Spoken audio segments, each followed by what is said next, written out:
Hey, how's it going and welcome along. I'm Rory from Wreck My Funeral. That was Rate, by the way. So welcome along to another tech review video. This is kind of cool because Revopoint, who sent me the Pop 2 and the Revopoint mini scanners previously, thank you for that, have sent me the brand new Pop 3. Now this is a brand new scanner. I know that it supposedly provides more accurate and more detailed models. Apparently it has smoother frame stitching, ancillary lighting for more vivid color, uses high-speed Wi-Fi version 6, and has touch responsive controls. So let's get the box open and find out what it's like. Again, thank you very much to Revopoint for sending it. I'll put all the details in the description if you want to check it out and see where you can pick one up. So it's quite a small box that it's come in, and it doesn't look like it comes in a case like the Mole 3D scanner that I reviewed recently. So let's get it open and find out what it's like.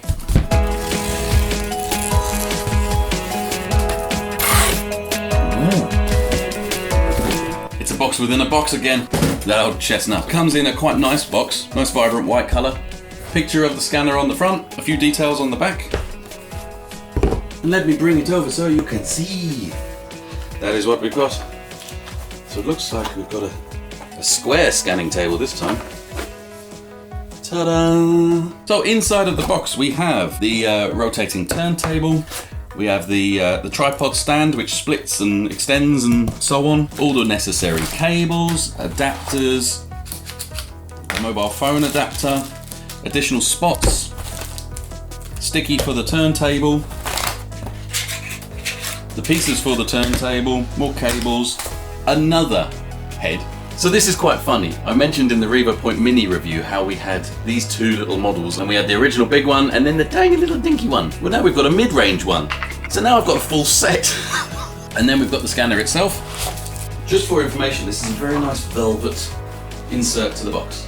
I know that essentially that isn't much use to anyone that wants to use it as a scanner, but in terms of packaging, it's impressive, it's nice. Well, there we go. So this is the Revopoint Pop 3. And you can see there we've got a nice shiny front, lots of cameras, lots of lights.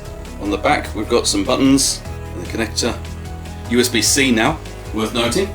There we go, that is it. So overall it feels quite nice, it feels quite premium. It's not plasticky. It's got a thread on the bottom so you could attach it to a tripod, but it comes with the mount for this, all ready to go. There's a little bit of wobble there. The weight isn't bad, and it's extendable. Nice. So there you go, that is the Revopoint Pop 3. Now, I understand with the software you need to use at least RevoScan version 5, so I'm gonna go ahead and download that, and I'm gonna go through seeing what it's like to scan the bust, just like normal, and then we'll try some other objects. Let's get on with it.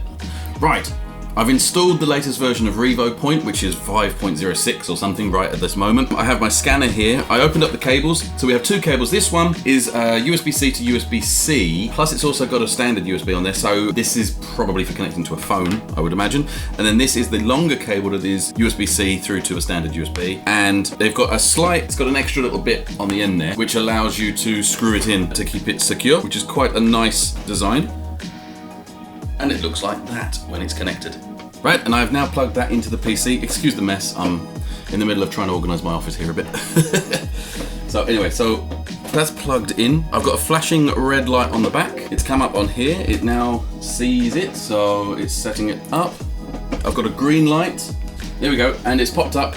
So I haven't had to do anything other than plug it in so far, and the software is saying the IMU needs to be recalibrated. So start calibration. Hold scanner as shown. Ah, okay. Never had to do this before, this is new.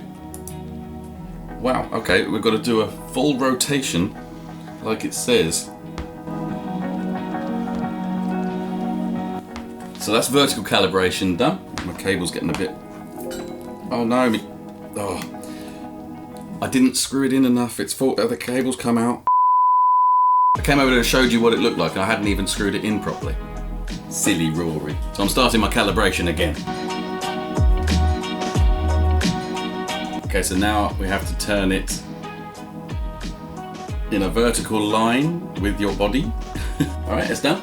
And apparently it's now calibrated. That's pretty cool if that works. Right, okay. So, new project. I'm gonna go and press on that.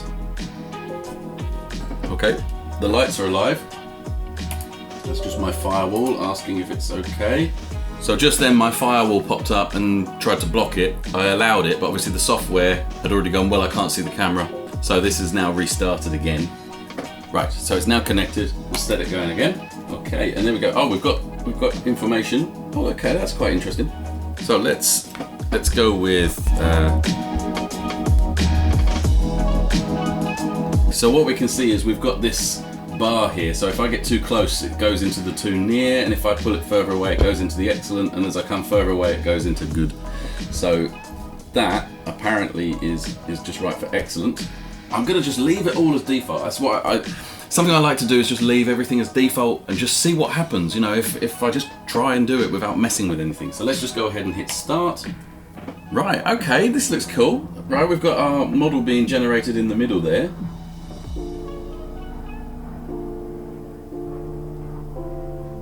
And that's doing a full rotation. And one thing I will just say, I say this with pretty much all of these kind of tier of scanner. The hardware is normally pretty good the same. It's almost always down to the software on how good it is at tracking, keeping it locked together and picking out those details. And this model is absolutely perfect scenario. So you could not get a better model to scan. So that's why this will almost always come out really well.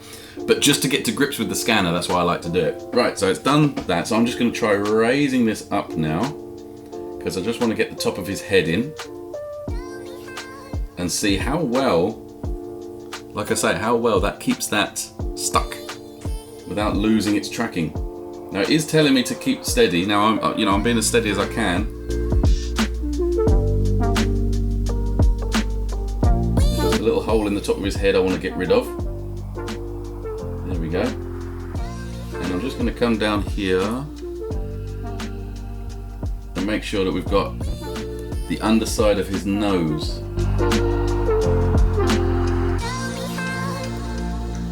Great. Okay, so I'm now going to go ahead and press complete. Okay, and that is now my point cloud. It does look like it has got an issue with the nose. Oh, I think it's failed. Okay, well we'll give it a chance. Let's go edit, meshed. Auto edit, mesh construction, texture. Go on then, apply. So I've just hit all the buttons and pressed apply, and let's see what that does. So it is taking a little while, so I'll go ahead and skip this bit so that you don't have to just sit and watch a bar slowly moving across the screen. Right, so that's now finished. It's done all its stuff. He's facing the other way, so I haven't seen yet whether it's whether the nose was broken or not. Let's find out. Just for your info, it took around about 4 minutes. The longest point was the point cloud fusion. The rest was quite quick to do. So let's click export and let's turn him around. Oh, look at that, look, it's fine. But as I kind of did say, under the chin looks like there's a bit of it's gone a bit funky there. But I don't know, looks all right, looks pretty accurate to me. So let's export the model. And I'm going to go ahead and drop that into Prusa Slicer, which is my 3D printing slicing software. Okay, so I exported it as a PLY file. I need to export it as an OBJ. My bad. And then we'll drop that into Prusa Slicer. Put it there. It looks pretty good at the moment. I'm just going to cut the bottom so that it sits. Keep upper part. Like that. And we'll slice this with the ordinary settings and just see kind of, if I was to just scan this model and want to 3D print it, what would it come out like? Spot on. Yep. Absolutely perfect as expected. Once again, it is able to do the example piece, which suggests that it's a good scanner. It's capable of doing it. The next part is going to be to find some other objects and try scanning those and see how it works. So I mentioned this a lot as well. There is a whole art to 3D scanning objects and preparing the models and the subjects for scanning using these methods. It ranges from putting powder on shiny surfaces to using a special spray that allows you to scan things. Typically, scanning doesn't like shiny surfaces because everything's moving. In a shiny surface, as it's trying to capture it, it's all moving around, so it makes it very, very difficult. There's a lot to be said about what you scan, so I'm just going to choose some random things and see how we get on.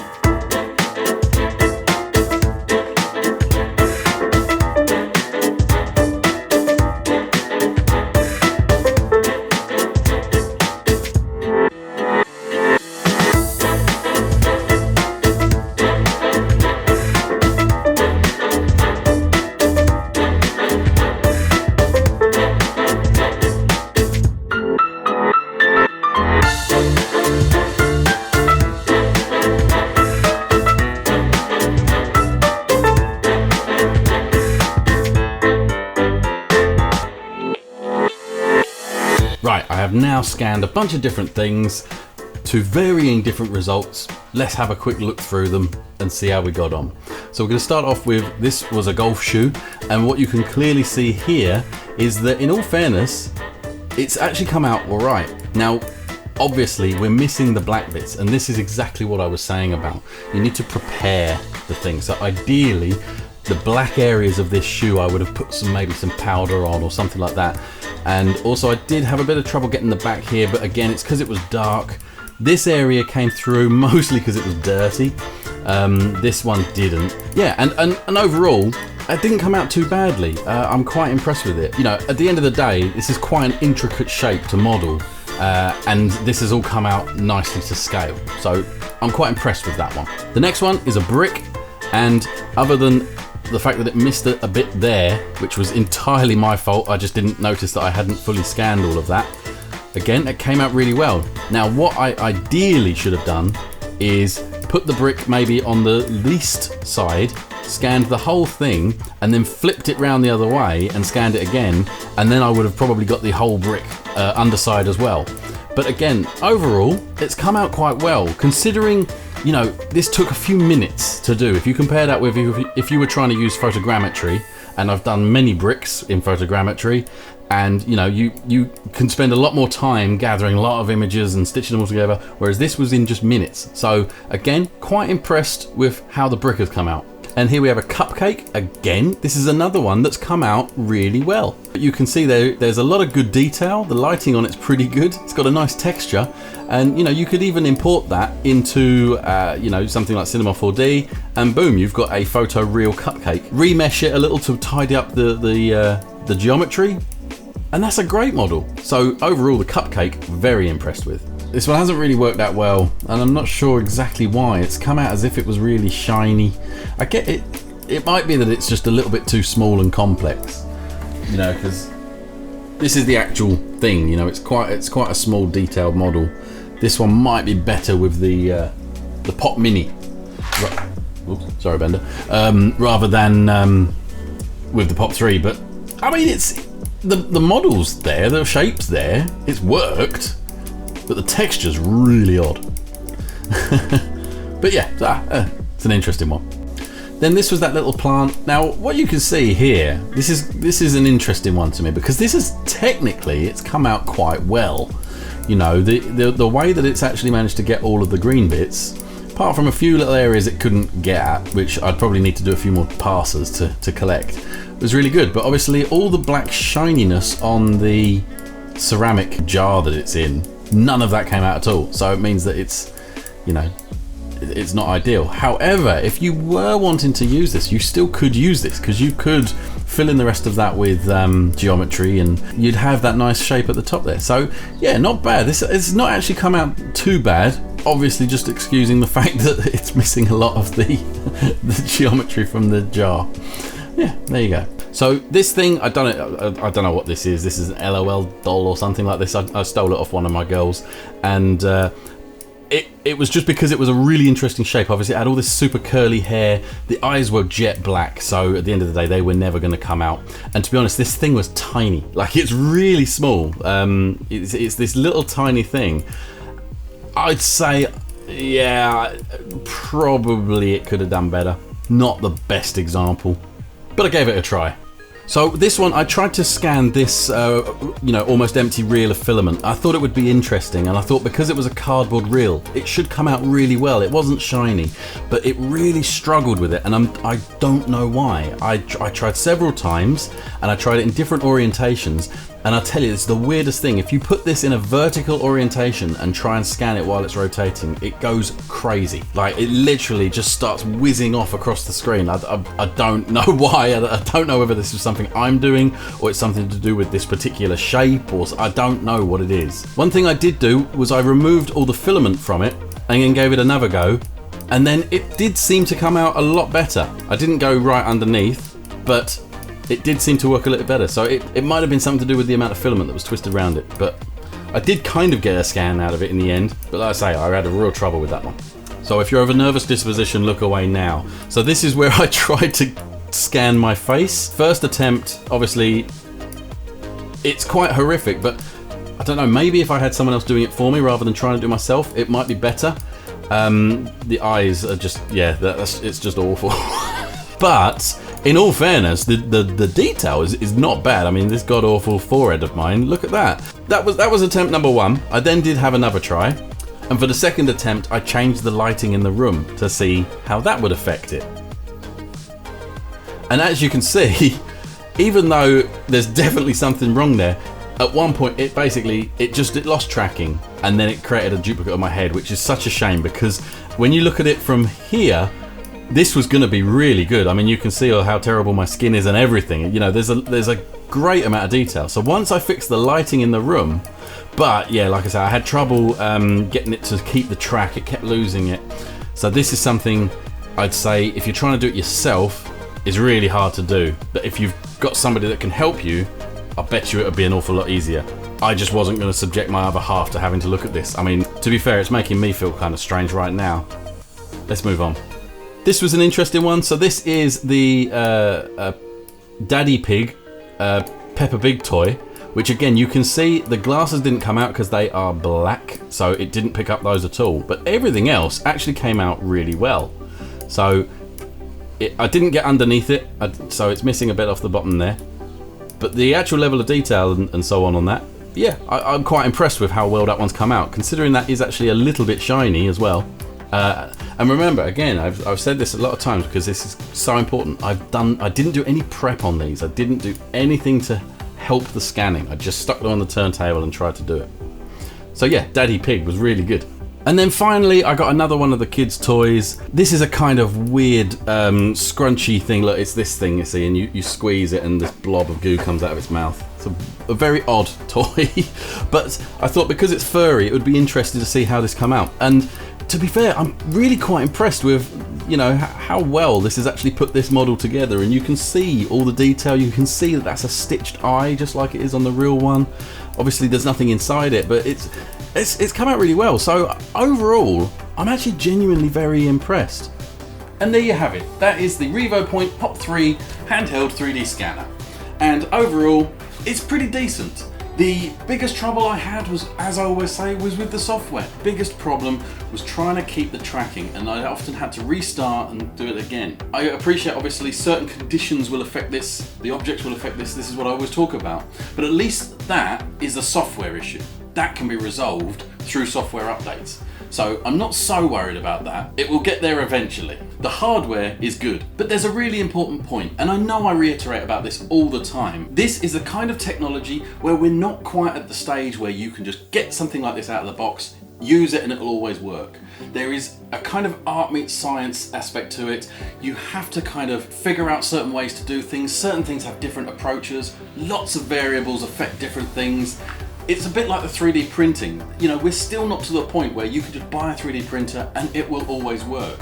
We're close for sure, but there's always something that needs tweaking, tampering with, adjusting. You need to find a certain approach to do a certain thing, all of that. But in all honesty, that's why I love these kinds of technologies. So it's not necessarily a bad thing, but it's just something you have to keep in mind when you're using technologies and products like these. So overall, in terms of differences between the Pop 2 and the Pop 3, you know, certainly it feels a lot nicer. It's got the USB-C connection, these touch sensitive buttons on the back so that you can start and stop the scanning. Also, you can increase and decrease the exposure from here. The weight, overall it feels a slightly better product. In terms of the technical aspects, whether it's getting actual better scans, I think I'd really need to do a sort of side-by-side comparison.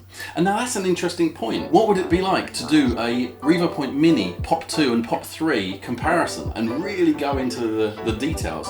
If that's something you'd like to see, stick it in the comments, let me know. But overall, I think it's decent. And I want to just say thank you so much to Revopoint for sending me this. I really appreciate the fact that you let me have a go with it and let me have a play and see what I think. And then allow me to pass that information on to you, the viewer. I really appreciate all of that. And if you did enjoy it, please do me a favor and hit that like button. And if you're not subscribed, hit subscribe and click in the little bell. Will let you know when I release new videos. And I know I end every video with that, but genuinely it means so much to me when you do. So thank you all of those that have. And I guess just for now, it only leaves for me to say, until the next time, bye for now.